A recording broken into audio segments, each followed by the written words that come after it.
Hey, how's it going, folks? Welcome to No Bones About Wrestling. I'm your host, Asa, and I'm here with Kay Fabulous. Hey. And this is This Week in AEW, and what a fucking week it was. Wild one. Wild one. We're going to get into some of the stuff. I mean, obviously CM Punk got fired. We're going to get into that, not ad nauseum. Don't get worried. We're not going to talk about it for an hour or anything. But we're going to talk about it. But first, we're going to get right into match results. First, AEW Dynamite. August 30th, they were in Chicago. Jon Moxley beat Commander by submission. Jon Moxley took about 80% of that match, just beat Commander down. I did not care for it. New Japan Strong Openweight Championship Match. Eddie Kingston pinned Wheeler Yuta. In a trios match, TBS champion Chris Statlander teamed with Dr. Britt Baker DMD and Hikaru Shida to beat Nyla Rose, Emi Sakura, and Marina Shafir. That was a good match. And in the main event of Dynamite, AEW International Champion Orange Cassidy pinned Penta El Cerro Miedo, and that was to move on to a match with Jon Moxley at the pay-per-view. All Out. AEW Collision, September 2nd in Chicago. AEW World Trios title match.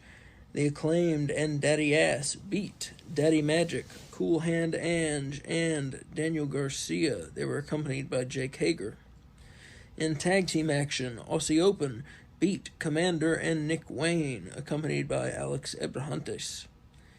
In a trios match, the Outcasts, somehow still together, beat Dr. Britt Baker DMD, Hikaru Shida, and TBS champion Chris Statlander. Powerhouse Hobbs pinned GPA in a match that took about 4 seconds. And in the main event of Collision, Switchblade Jay White of Bullet Club Gold pinned one half of the AEW World Tag Team Champions, Dax Harwood. And of course, the biggest show of the week for AEW was the pay-per-view All Out, also emanating from Chicago. And it was September 3rd, Sunday. Started off with the Ring of Honor World Tag Team title match, where the champions Better Than You Baby, the team of AEW World Champion MJF and Adam Cole, defended against Dark Order members John Silver and Alex Reynolds. In this one, MJF injured early on and came back to aid Adam Cole. At this point, at one point in the match, MJF did hit the dreaded kangaroo kick. Also, MJF and Adam Cole nailed Silver and Reynolds with their famous double clothesline. They got the pin for the 1, 2, and 3. The champs retain. MJF and Cole looking pretty unstoppable right about now. This was a fun match, good wrestling. I gave this one 4 bones out of 5. And both of us in our pay-per-view picks, of course, with the pay-per-view prediction championship belt up for grabs, both of us picked Better Than You Baby, so both of us were 1 for 1 in our picks. I think it's important to note that at the start of this pay-per-view, I was the reigning champ. Correct.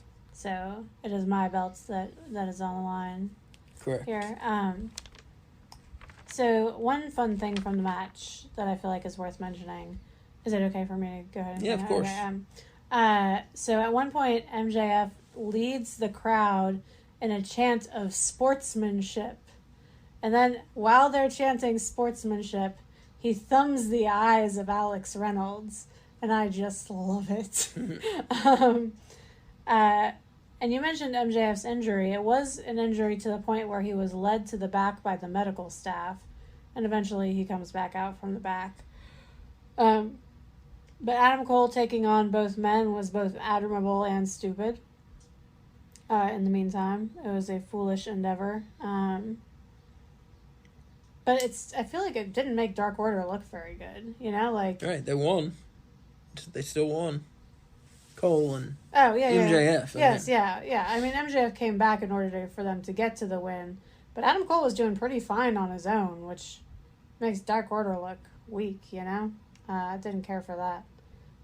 But Cole pinned Reynolds for the win, and MJF was biting Reynolds at one point.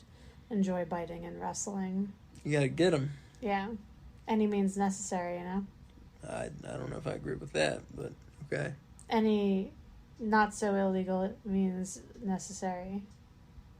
Like nothing like insane. Like don't pull out like a Tommy gun and take out your opponent.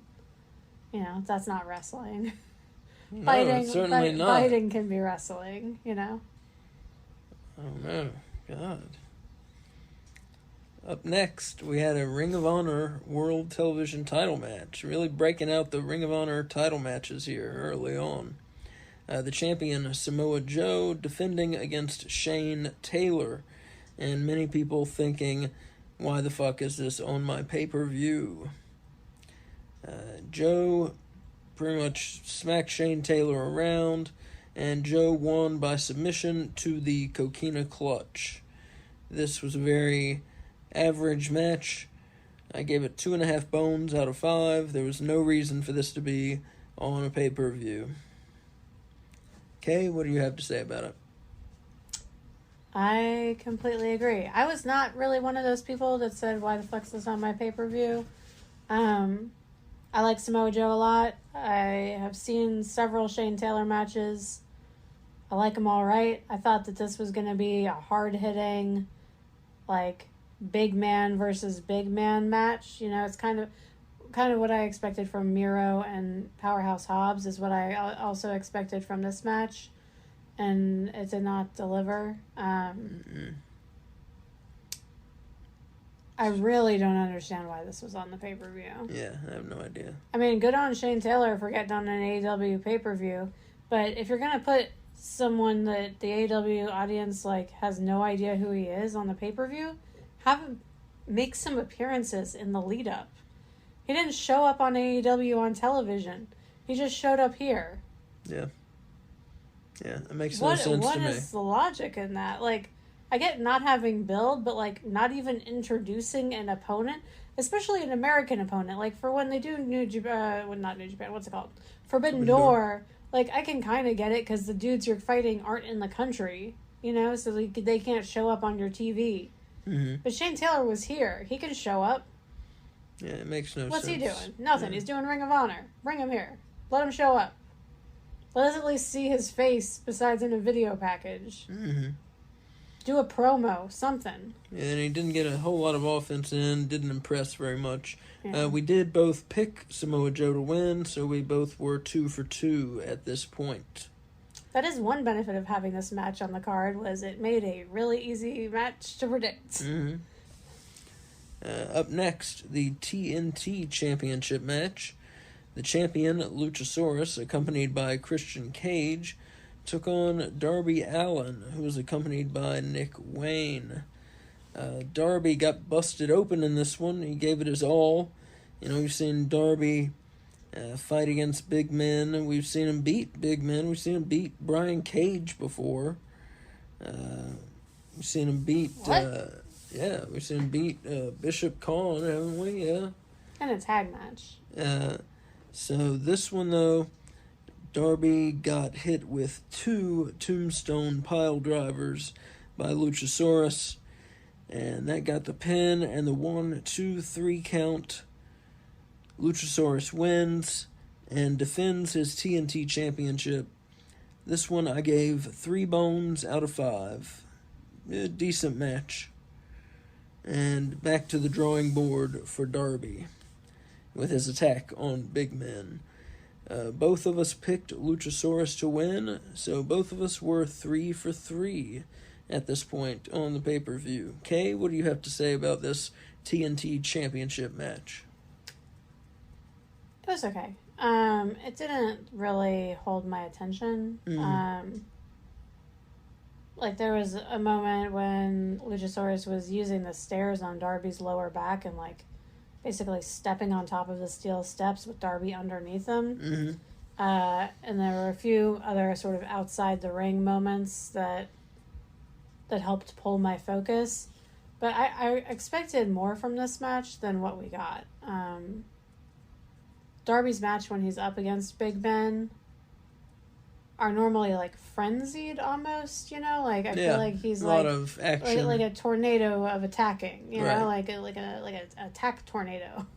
And we didn't really see that in this match. I don't know if he was worn out from his insane match at All In, which was just a week prior to this, or what. I also expected to see interference from Swerve, and we didn't get that, which I found curious. We didn't see Swerve or any of the Mogul Embassy on any of this pay-per-view, which, when that's like one of your biggest factions, both literally and figuratively, you would think they would be involved in some sort of storyline or angle or something at some point.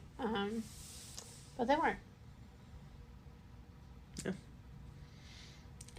Yeah. Up next, we had a battle of the big men. We had Miro versus Powerhouse Hobbs. These two big baddies facing each other. A lot of power moves, a lot of grappling in this one. Eventually, Miro won with the game over. His camel clutch style move, and Powerhouse Hobbs submitted. After the match, Hobbs acts as though he's shaking Miro's hand, but Hobbs then attacks Miro, beats him down, and then we see the Titantron. A video comes on, and it turns out that it's C.J. Perry. It's Miro's hot, double-jointed, as he describes her, hot, double-jointed wife. You're not going to tell us what the Titantron said? What did it say? I forget. It said hot and flexible. Hot and flexible, thank you. And she runs down and hits Hobbs with a steel chair. And it doesn't really hurt him as much as it just pisses him off. And he gets off of Miro. And she runs away. And then Hobbs kind of leaves. And then Miro gets up and leaves. It was an odd ending to the... She doesn't run away. She's still in the ring. Which is what makes Miro leaving so weird. Miro leaves her. He leaves her in the ring by herself. Okay. He doesn't even talk to her, or Thank you. Almost like doesn't acknowledge her existence. Almost, you know. Thank you. Doesn't thank her for saving him from Hobbs, who was choking him out with both hands. Like, it wasn't like a chokehold. It was like a "I'm gonna strangle you to death" kind of choke, you know. Mm-hmm. But this it was a pretty good match, pretty good big men match. I gave it 3.5 bones out of 5. Pretty enjoyable. We did both pick Miro to win, so at this point we were 4 for 4 on our picks. Pretty good start for us. Mm-hmm. Kay, you have anything to add about this one? I was surprised that they went with a submission win for Miro. I feel like that... Like, the loss for Hobbs was going to be hard to take already, but by making it a submission loss, I feel like that makes his character look even worse. I feel like they don't know what they're doing with him. Yeah, I feel it. It's been, like, Bullet Club Gold. Telling you. I don't know. Put him in Bullet Club Gold. Something. Or Wardlow. Bullet Club Gold. You want a big give guy him some in muscle. Bullet Club? Yeah. Give him some muscle, yeah. I say get all the big guys, put them all in Mogul Embassy, so you just have one faction of, like, behemoths, you know? Like, yeah. and then the little tiny Swerve leading the pack, you know? I like that idea. That'd be cool. Up next, we had the TBS Championship Match. The champion, Chris Statlander, defending against Ruby Soho of the Outcasts, and she was accompanied by Women's World Champion Saraya. So this was a pretty good match. Up to this point, probably the second best match we'd seen of the night. And pretty good back and forth between the ladies. And this one came to an end. Chris Statlander hit the Sunday Night Fever for the pin and the win, and sent Ruby Soho packing, defending her title. This one, I picked Ruby Soho, so I was wrong, and I went to 4 out of 5. Kay picked Chris Statlander to retain her belt, and Kay was 5 for 5 at this point. Yeah, it was. And Kay, what would you like to add about the TBS Championship match? Well, some things to note. At the beginning let me say, I'm sorry. I don't know if I said, I rated this 4 bones out of 5. Oh, you don't? I don't think you did say that. Yeah, 4 bones out of 5. That's good. Yeah. Is that the highest one so far? This was 4 bones, and the opening Ring of Honor World Tag Team title, MJF and Cole versus Silver and Reynolds. That was 4 bones out of 5. I preferred this match over the tag match, I think. I prefer the tag match. Interesting. So at the beginning of the match, Chris Statlander does 3 kip-ups, like, in a row. Like, Ruby keeps knocking her down, and then it's, like, kip-up to back to her feet. That's so impressive, especially with those, like, contraptions that she has on both of her knees. Mm-hmm. To do 3 in a row after taking falls like that, I was super impressed. She also has a really impressive avalanche power slam off the turnbuckle. At one point, from the Ruby side of things, she had a good poison Rana. What I was surprised about is she hits a no future, followed by a destination unknown, and just gets a 2 count. Like, they make her finishers look like the weakest things on the planet. True. They gotta stop booking it like that. True. Like, I don't know that I have seen no future successfully end a match in, like, a year. I hate when companies book the point of the finisher out of the match, you know? But, so speaking of the end of the match, Toni Storm comes out. Saraya is distracting the ref, and Ruby Soho is getting their famous spray paint can ready. Mm-hmm. And as she's shaking it, getting ready to go spray Statlander in the face, Toni grabs the spray paint out of her hand and starts just, like, squirting it in the air and laughing at the view of the spray paint squirting. And Ruby is, like, shocked, and that's what allows Statlander to hit the Sunday Night Fever, you know, for the win. Oh, yeah. So I know we keep saying this, but I think this is the end of the Outcasts, finally. Because, I mean, Toni cost her the match. I mean, she was going to cheat to win, but still, she was going to win by cheating. Yeah. And instead she loses and doesn't get to cheat. So, at least from the Toni perspective, I think they're either going to have, like, some sort of mental health intervention for her as the outcast and stay together, or they're going to just crumble and fall apart. Or maybe just kick Toni out, get a new member. I was always saying they should grab Athena for it. You know, she was in WWE. Maybe too late now, though. The WWE's kind of washed off of her at this point. Well, you got Lana, who just showed up, so yeah, you could always grab her. True. She's got WWE stank still on her, you know? Mm-hmm. That's gross. I was joking. Alright, so up next we had a strap match between the surprisingly quickly healed Bryan Danielson, the American Dragon himself, one of the best American wrestlers, taking on Ricky Starks, absolute Ricky Starks. Danielson got cut up early.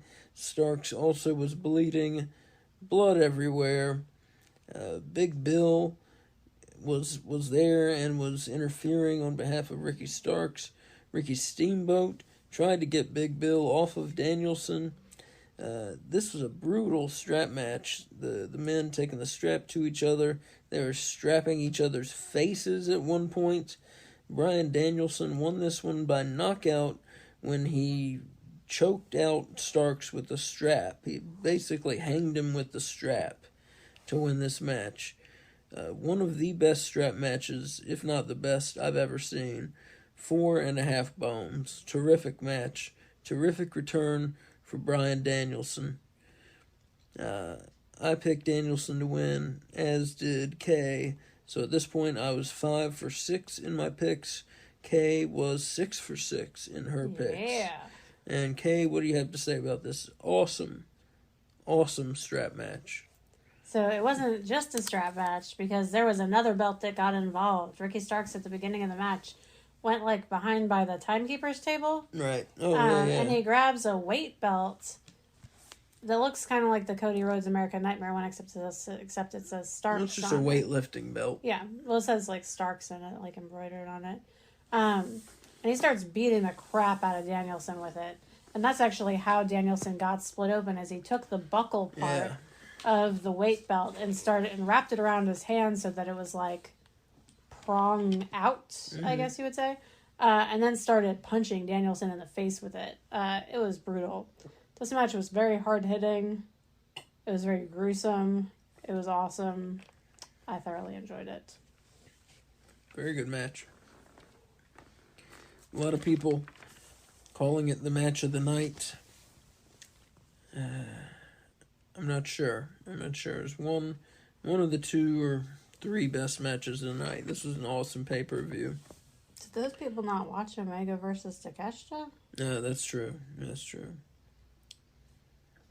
Up next, we had Ring of Honor Pure Champion Katsuyori Shibata team up with New Japan Openweight Champion Eddie Kingston. They took on Ring of Honor World Champion Claudio Castagnoli and Wheeler Yuta of the Blackpool Combat Club. Is it just me, or are there entirely too many belts floating around here? It just seems like it because of all the belts from other companies. So, like, yes. in this match, there is not a single belt of the 3 belts that is an AEW belt.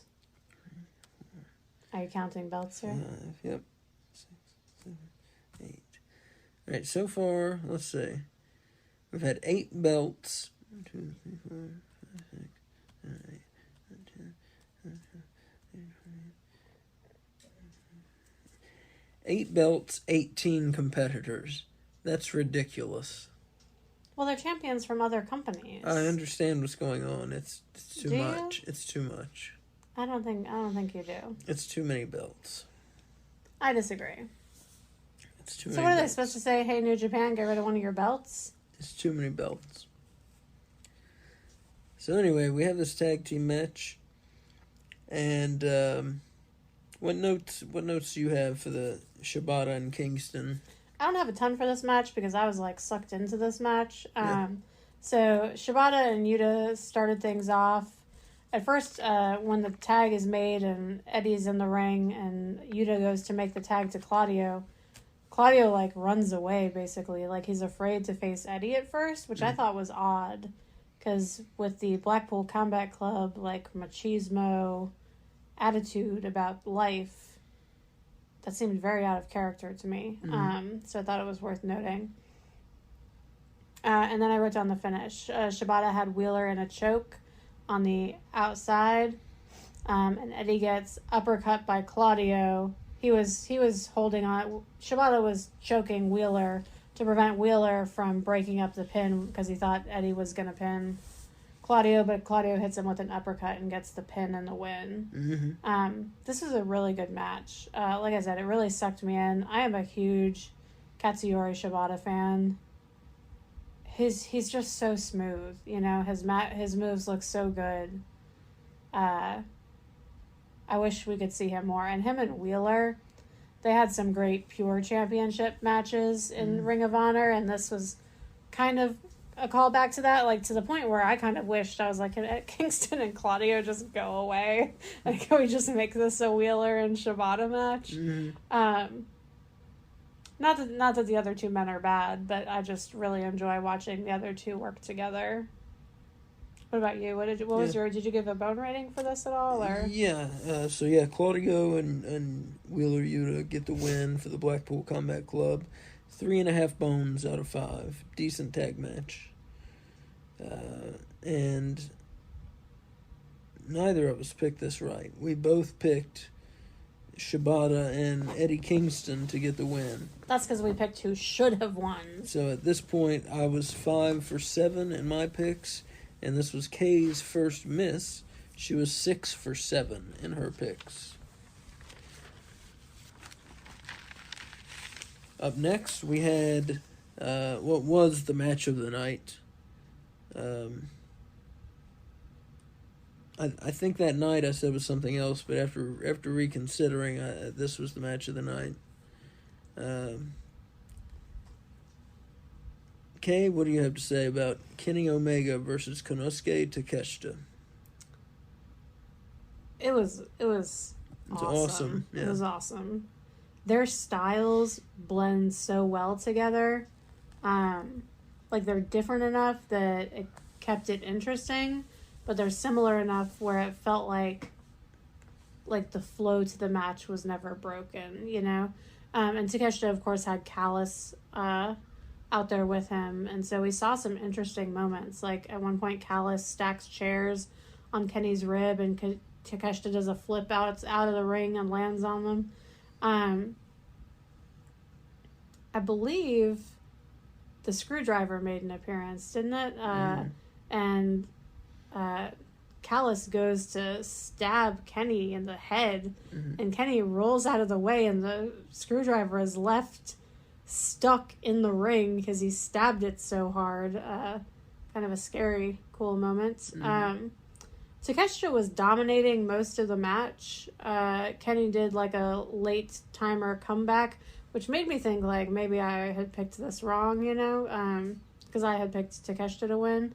But then there was a Blue Thunder Bomb off the turnbuckle by Takeshita, followed by a V-trigger by Takeshita for the win. It was a good match. Yeah, very good match. Match of the night. The running V-trigger by Takeshita kind of shocked people that it was the winning move, you know? Yeah. They didn't do, 5 fake finishes or near falls or whatever you want to call them. And this and that. They just did V-trigger, pin. Not only Takeshita wins. Takeshita won cleanly. Yeah, he won clean. That was the biggest surprise, I think. You know, I mean, there was some cheating with the chairs earlier in the match, but the pin itself and the lead up to the pin, all of it was clean. Putting Takeshita over. Yeah, I like it. So this feud is not done. No. This one, I picked Omega. Kay picked Takeshita. So at this point, I was 5 for 8. I started off well, and now I'm struggling in my picks. Kay was 7 for 8. Yeah. And I rated this match 4.5 bones out of 5. Very good match. Up next, we had an 8-man tag team match. We had Bullet Club Gold, that's Jay White, Juice Robinson, and the Guns, versus the Young Bucks and the AEW World Tag Team Champions, FTR. Nick Jackson hit an Escalera on the outside. Also, there was a BTE trigger on Jay White by Harwood and Matt Jackson. Bullet Club Gold eventually got the pin and the win. This match was all over the place. The Young Bucks and FTR, they were doing one another's moves, which was pretty cool. I expected as much. The Young Bucks like to be cute and funny and change up their offense when they're on teams with other people and things like that. So there's a lot of interesting offense in this one. Kay, what do you have to say about this one? I enjoyed this match. I, going in, expected this to be the match of the night, and it just didn't quite land for me in that way. But it was still enjoyable. It was still a good match. Like you said, I think going into it, I kind of knew what the Young Bucks and FTR's offense was going to look like, and it looked exactly like I imagined it would, as far as sharing each other's moves and whatnot. I think that they did a really good job of making Bullet Club Gold look really good. And I think that the team that should have won. So, yeah, it was enjoyable. Yeah, very, very fun match. What was your rating for this one? This one was 4 bones out of 5. Fun match. The second half of this pay-per-view was really great. The second 2/3 of this pay-per-view was really great. Now we had the main event, the AEW International title match. The champion, Orange Cassidy, who has had 30 or so amazing defenses, just fantastic matches against different men, a lot of injuries, and just gutting out the wins. And he's defending against former AEW World Champion, World Traveler Jon Moxley. Cassidy started bleeding early, bleeding profusely by the end of the match. Moxley, at one point, mocks his pocket trick. Orange Cassidy bit Moxley at one point. He also hit an orange punch, got a 2 count. Hit an orange punch and speared Moxley for a 2 count. Moxley came at Cassidy with the Death Rider for only a 2, and hit another Death Rider and got the 3 count. Moxley won. This was a terrific match. Moxley is your new international champion. 4.5 bones out of 5. AEW is just on fire with these pay-per-views. Mm-hmm. All In was terrific. All Out, terrific. A lot of people say that All Out was better than All In. I disagree, but they were both terrific shows. I mean, with several 4.5 bone matches. No 5 bone matches on either of them, but several 4.5 bone matches on both of them. And on this one, I got it correct. I predicted Moxley. I finished 7 for 10. Pretty good. Kay missed it, but it didn't matter. She finished 8 for 10. Yeah! And she defended her prediction championship belt successfully. Huzzah! Huzzah! Pretty good. Pretty good, 8 for 10. But yeah, just a terrific pay-per-view. And in the aftermath of having to fire their top signee, their top t-shirt seller, their top draw, the rest of AEW kind of had to band together and work their asses off and put this show on, and that's just what they did. Mm-hmm. And you could kind of, see that. Everybody gave their fucking all on this show. You can't tell me one person who didn't. Well, and it was a terrific show. Not only that, but it was in front of the hometown crowd of the dude who got fired. Right, yeah. So, it was going into it, it was like, how is this crowd going to be? But yeah. They were very appreciative for the show that they got. Because I'll tell you, if I had a ticket to that show, I would have been pissed off. Well, CM Punk was never on the card. That's true. So, But that's... obviously was intimated that he would be on the card, yeah. But I'm sure a lot of people were pissed off, but the crowd, for the most part, seemed to enjoy the show. Yeah. Seemed to just deal with it as a business decision, and enjoyed the show. So what would you give the show overall, bone rating wise? At least 4 bones. It did have, 1, 2, what's that, 3 4.5 bone matches. 1, 2. It had 3 4.5 bone matches. 3 4 bone matches. So I'll give it 4 bones overall. Mm-hmm. I think that's worth it. What'd you give All In? I think the same, maybe 4 bones. Yeah. But All In was better. Mm-hmm. I agree. think. And just the spectacle of the people of All In just gave it more of a sense of gravitas, if you want to call it. Plus Punk, we had Punk wrestle on All In, so that was cool. Mm-hmm. Yeah. Punk versus Joe.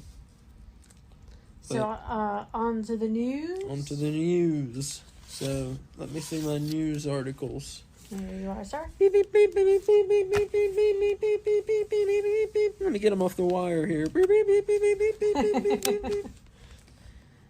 Those are in no particular order, by the way. All right.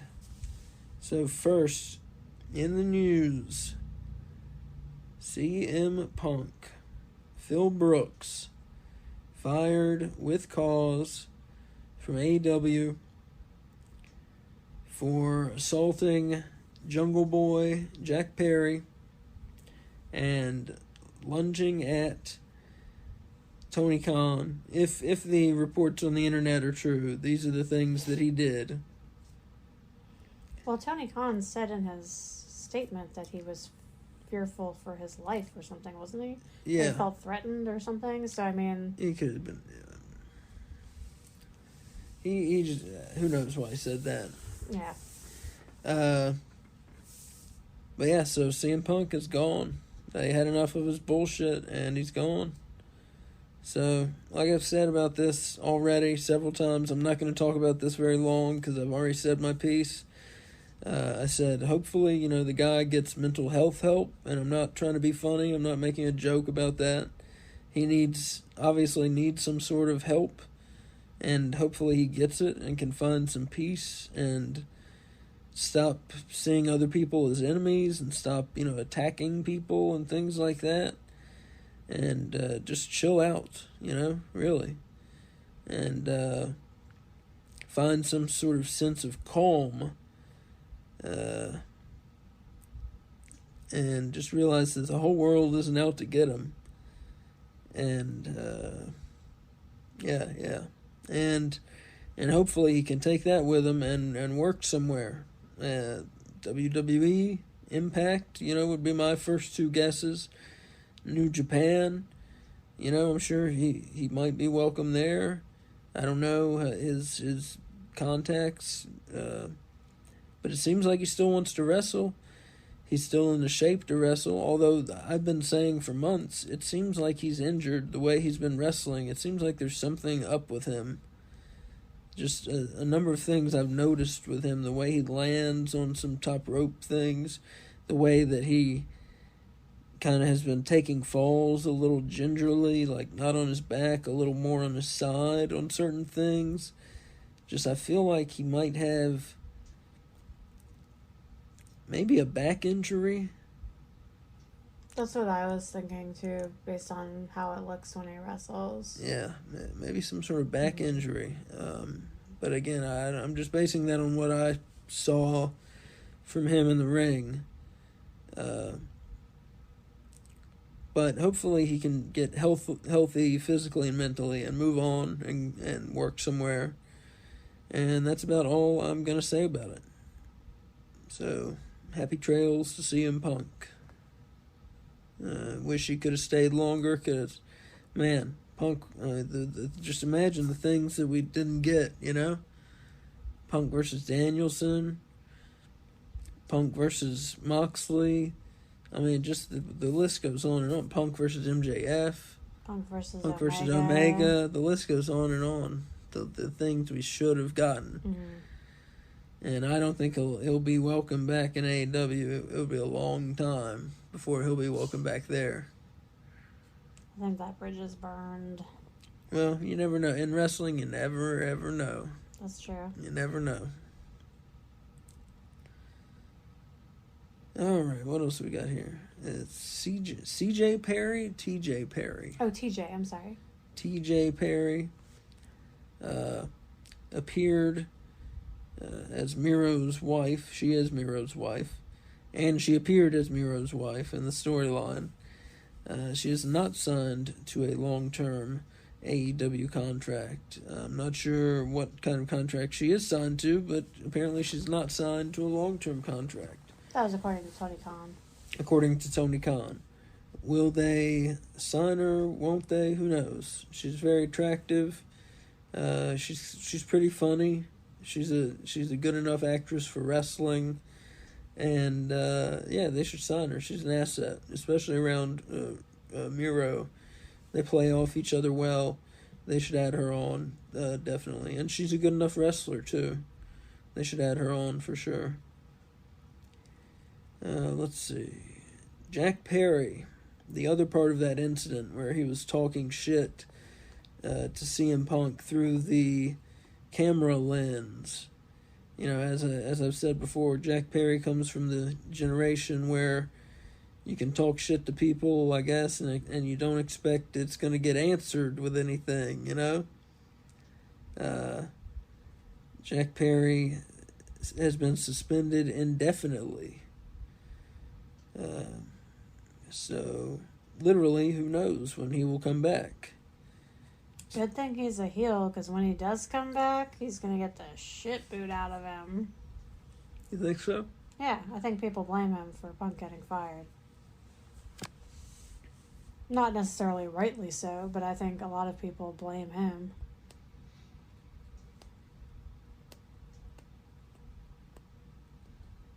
Well, like I said, he did act like a little dick.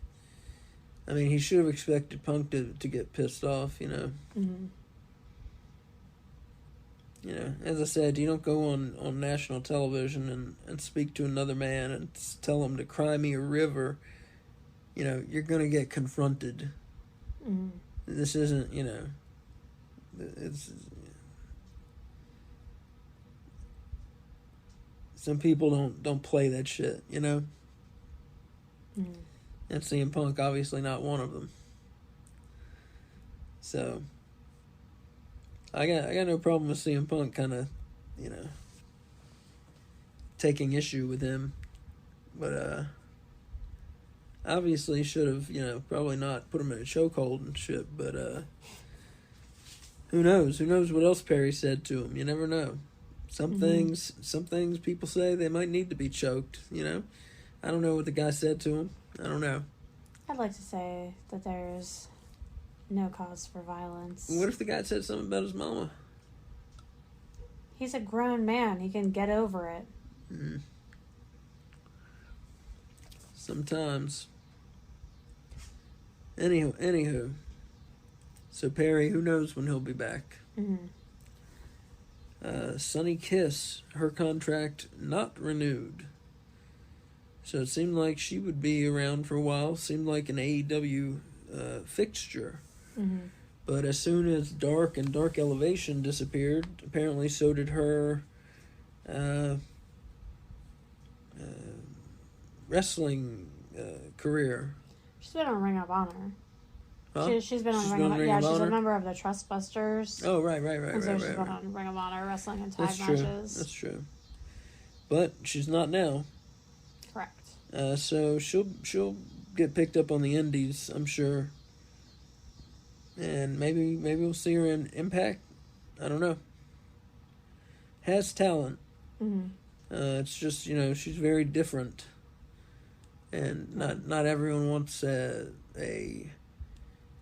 transgender wrestler, and especially not everyone wants a transgender wrestler who has their ass hanging out of their costume. You know. So we'll see if she can find steady work. Yeah, I don't see her getting picked up by the WWE. Oh, no way. Christian Cage signed a new AEW contract, and he deserves it. He has been in the ring, out of the ring. He's been terrific. Who'd have thunk he'd been such a good pickup for AEW? Because he's just been gold. He's been one of their best heels as of late. Just coming and finding everyone whose father's dead and shitting on their memory, basically. So yeah, Cage with a new AEW contract.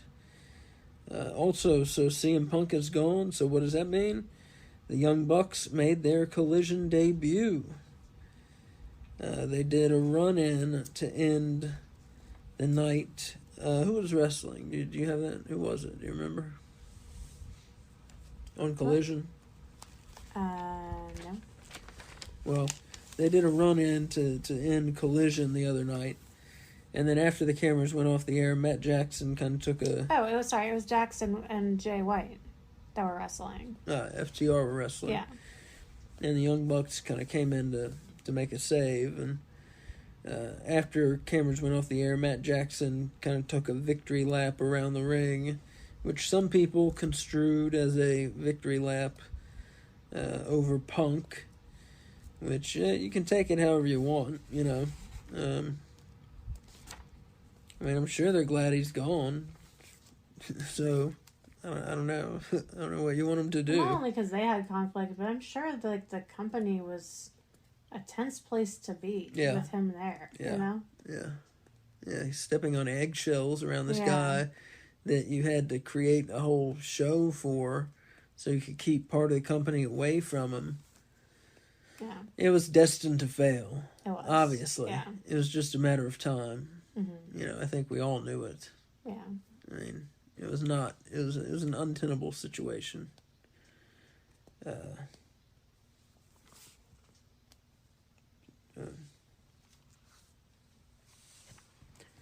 All right. What do we have next? Up next is our rankings. Our rankings. All right. We have a custom ranking system here.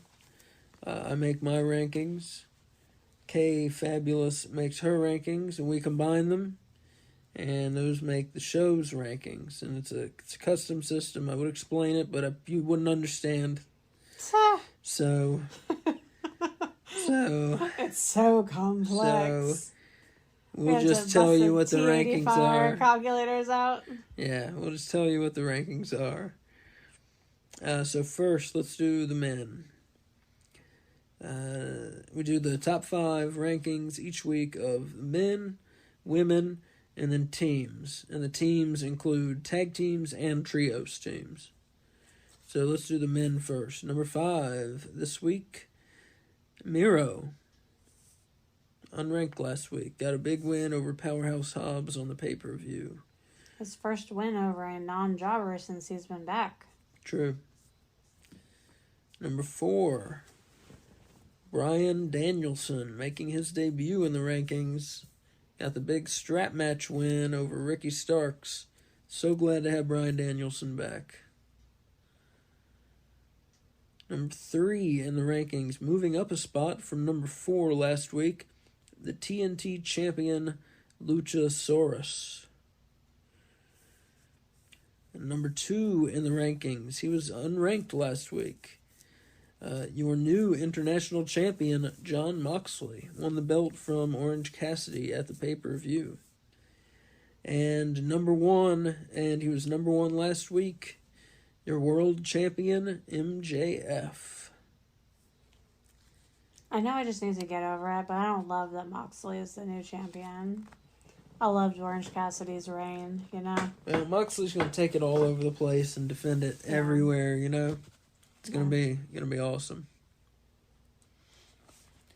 Let's do the teams next. How about that? Sounds good.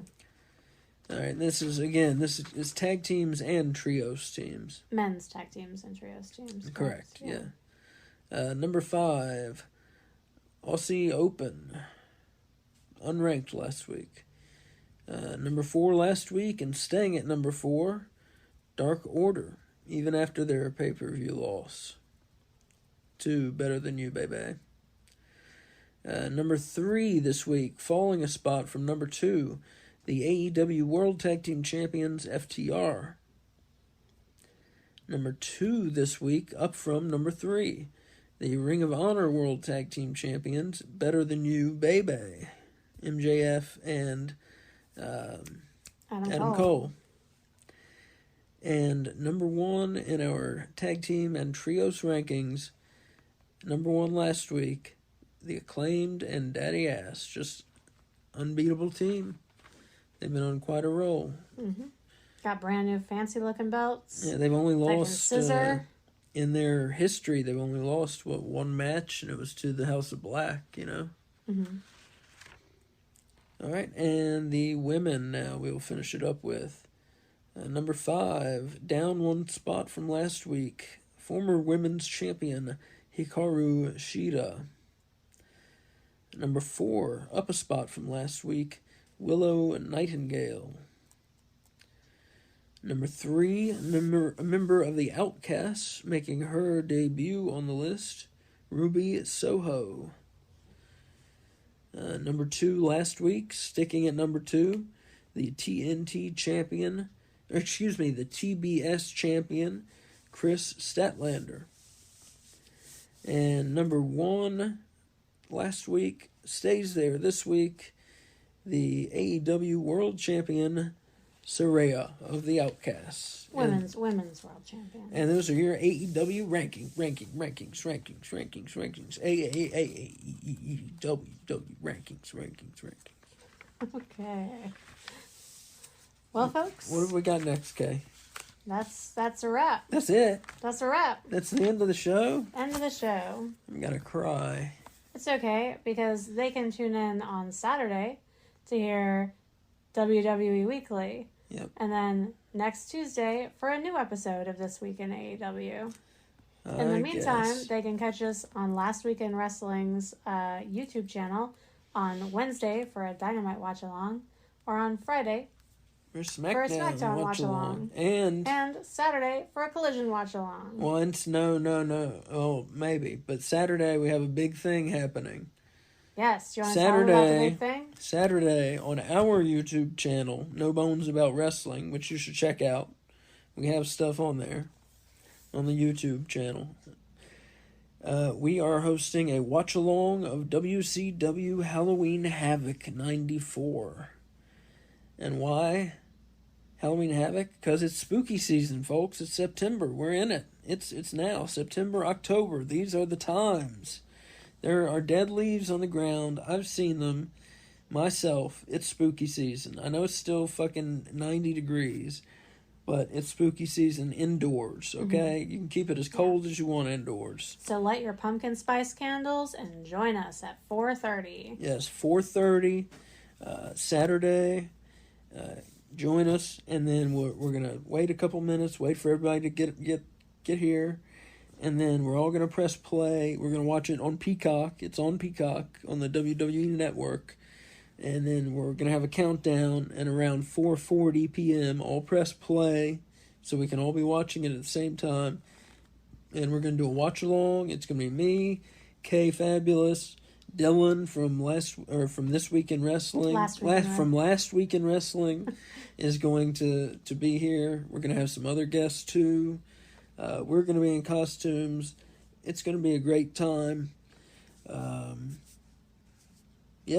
Just come and join us. It's going to be a lot of fun. Saturday, 4:30, our YouTube channel. No Bones About Wrestling. And I'm going to leave it at that. And subscribe wherever you listen to podcasts. Subscribe to us so you don't miss a show. Subscribe on our YouTube channel so you don't miss a Halloween Havoc episode. Exactly. Yeah, and we're doing a series of these. That's why we're starting in September. We're doing several Halloween Havocs. Some of the old WCW, some of the new NXT ones that they do.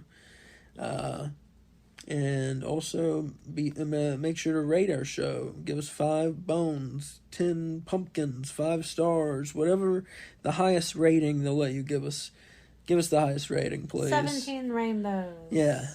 Give us the highest rating, because that's how we get new fans, and we can all talk about wrestling, and it'll be a blast.